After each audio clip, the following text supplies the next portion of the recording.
Yeah, I'm Dr. Rajesh Komath, Faculty of School of Social Sciences and a coordinator of K.R. Narayan Chair for Human Rights and Social Justice of this university. And I have been working on various issues that concerns subalternity, marginality, and subaltern performances and their traditions. The kind of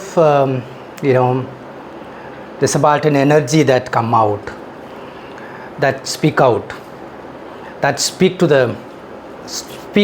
to the state, speak truth to the structures of power, and have been engaging in various academic and also non-academic, social activist kind of position in various issues that concerns the Dalits, Adivasis and other marginalized sections of Kerala.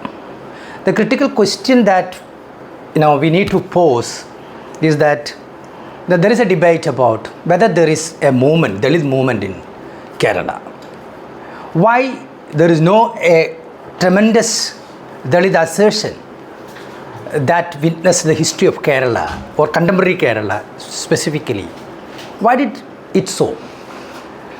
Unlike other states like Andhra Pradesh, Tamil Nadu, or other kinds of other states, you see that Dalit assertions, movements that really mark and identify in the political activities. Even in the constitution of the state, Dalits have a role to play.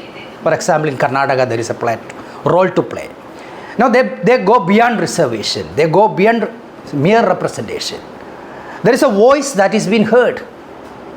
But in Kerala, on the one side we say that it's number one, Kerala is a model, its human indexes are well known and comparable to the rest of the other developed states, and so and so forth. We have a very interesting narrative on that. We say that it's Kerala model of development, and that is a prominent narrative actually made Kerala and made Kerala into the literature. So I want to say that that is the first block that Dalits encounter in identifying their movements. What is this narrative all about? It's been started in 1970s. They say that they look at the development indices, say that Dalits are much better in Kerala compared to other states, and that probably is true. That's if you look at the statistics and other kinds of indices, you can see that it's relatively better. But the question is that, are you relatively better in comparison to the other communities that you live with? That is the question. You cannot compare Dalits in Kerala that of Bihar, or you cannot compare Dalits in Kerala that of other states.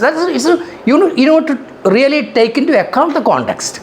So once Dalits' life encounter with other communities, that's important thing in their daily life.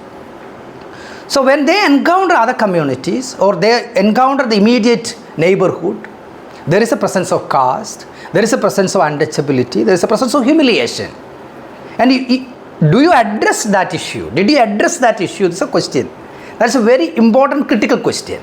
But that we never address in Kerala. Rather, we go for the narrative of Kerala model of development.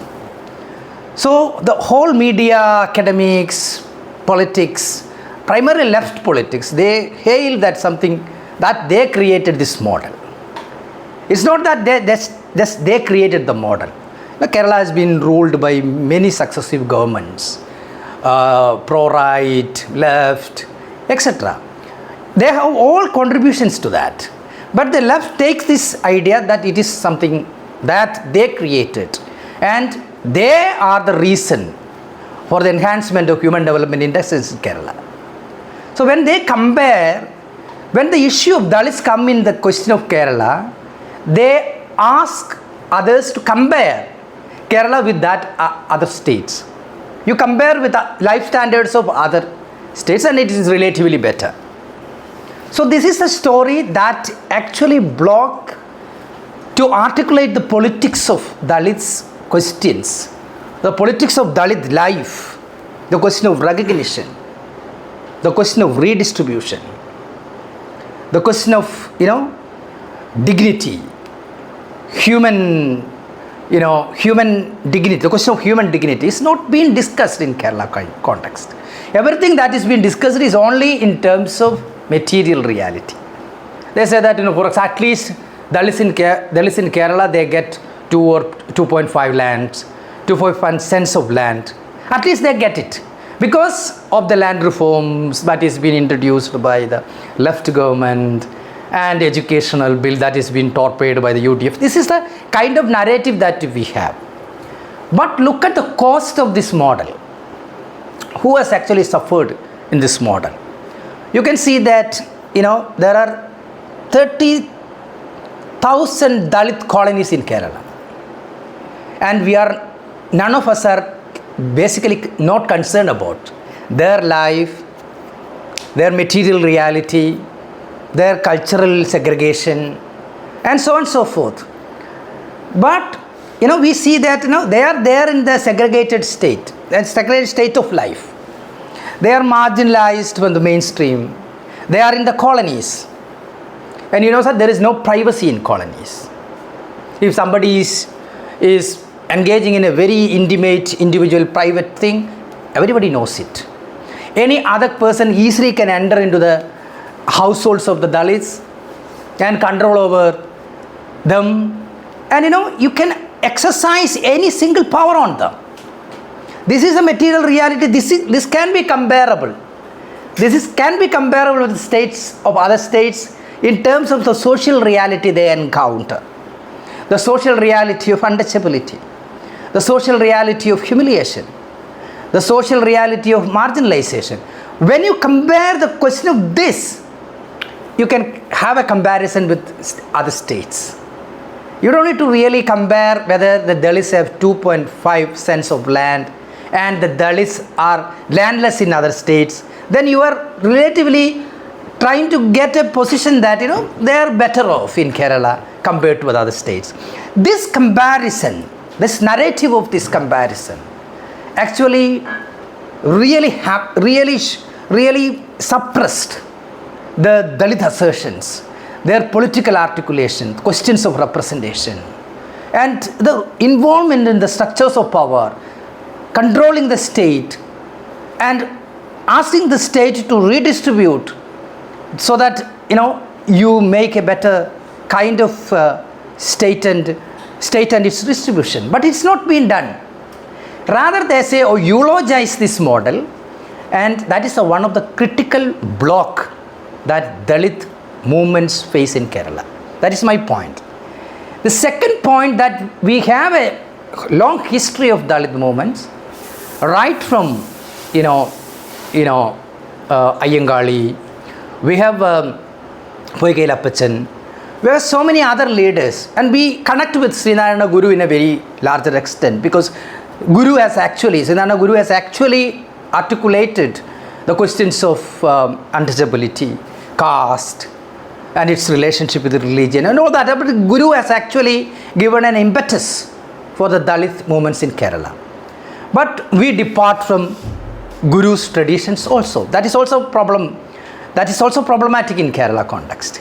So what these Dalits have actually tried to engage with the politics, with the question of redistribution, or the question of resource or claim to resources, that is being completely denied, just to say that they are relatively better in terms of material reality.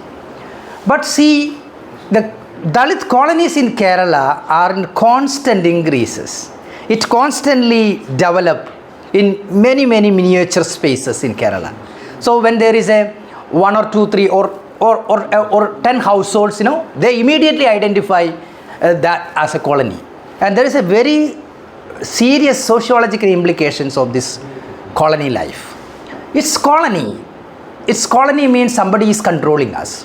Its colony means somebody is actually supervising us.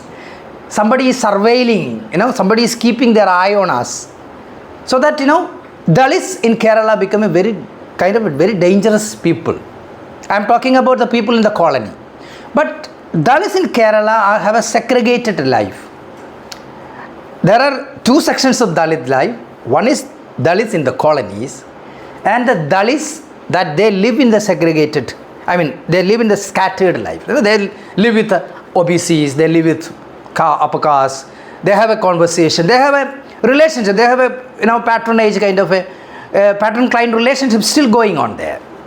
So this aspect of clear-cut demarcation that one of the colony and other is scattered is one of the problem that we are not able to unify the sentiments or the human or the caste experiences of these Dalits in Kerala.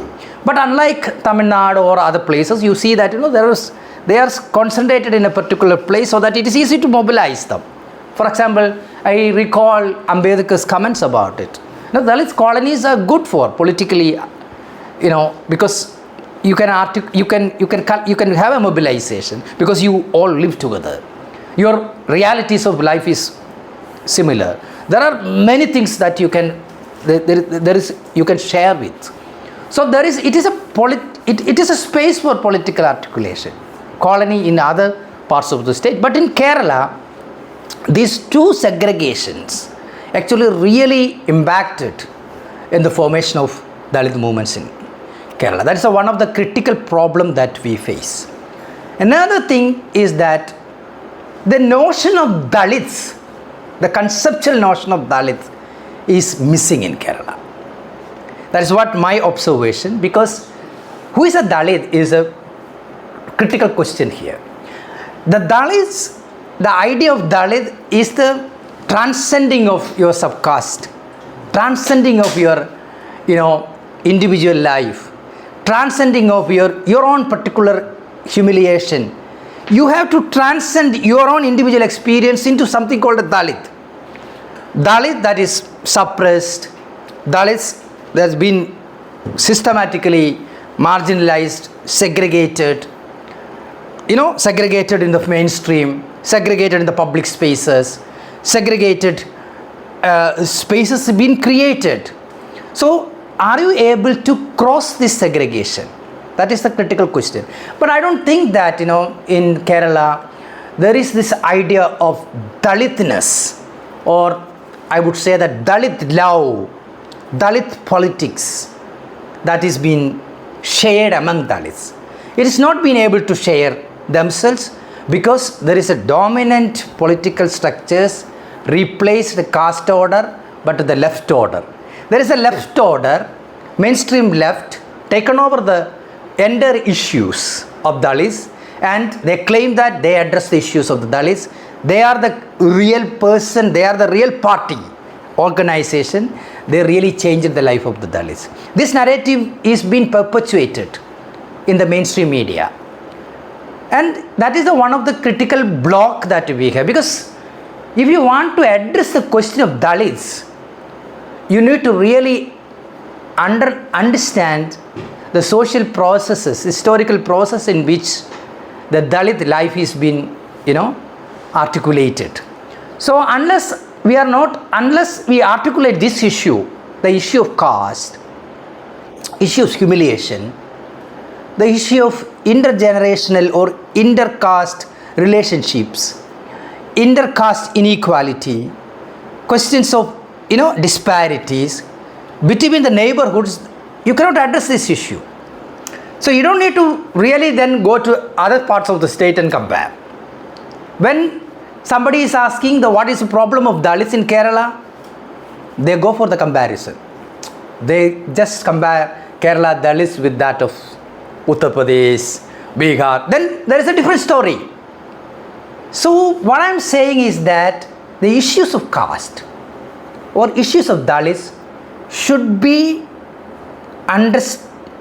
articulated, should be seen in the context that you live. Because in that context only you experience certain kind of discrimination. You have been completely deprived of material reality, land, education and all that. At the same time, we are not being able to access into the public spaces, like spaces of politics, spaces of mainstream, articulations. So there is a block in that. That's why the left has a particular kind of articulation, political narratives, that they always claim the agencies of the Dalits. That is one of the basic block that Dalit politics faces in Kerala. That's my opinion about it. And secondly, when you see the movements and when you see the leadership in Kerala, the political leadership in Kerala, you need to really ask the question, from where the leaders come from. So they say that, from where the leaders come from. They say that they are from the lower classes. They are from the proletariat classes. They are coming from the, upper caste but relatively poor and all that. Or you eulogize their leadership like, though they come from the upper caste, they transcended themselves and, they are having very sympathetic or empathetic relationship with the proletarians. And who are these proletarians? That is a fundamental question that we need to ask. Who are the proletarians in Kerala? Who were the working class in Kerala? All the very, very, very, lucrative and other kinds of labors are being done by Dalits and other OBCs and all that. But OBCs have really changed their life, through economic route, political articulation, their, dominant numbers, that all made them to overcome this situation. But the questions of Dalits are completely different.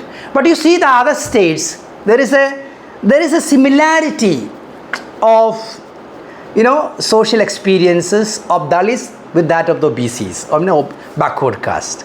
So there is some kind of, relationship that they still have because of their lived experience and the lived reality of caste. But in Kerala, we have a very remarkable distinction between the Dalits and OBCs. Because, land reforms, you look at the question of land reforms. When land reforms introduced, what happened in Kerala? The land has been given to the tenants, but the initial slogan was land to the tiller. And who were the tillers in Kerala? Dalits. Who were the cultivators? Dalits. Who were there working in the field? Dalits. But we never identified that them as Dalits. Even the mainstream media, mainstream left politics identified the people who worked in the field as Pulayas, Parayas, Kuravas. This is the articulation. They never see, and Dalit movement, the leaders of Dalit movements also doesn't see that, they didn't see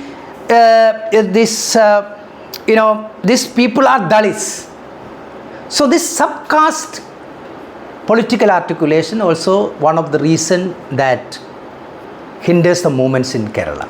So but I don't think that there is no Dalit movement in Kerala. There are movements in Kerala, but that is as the life is being scattered, the movement is also being scattered.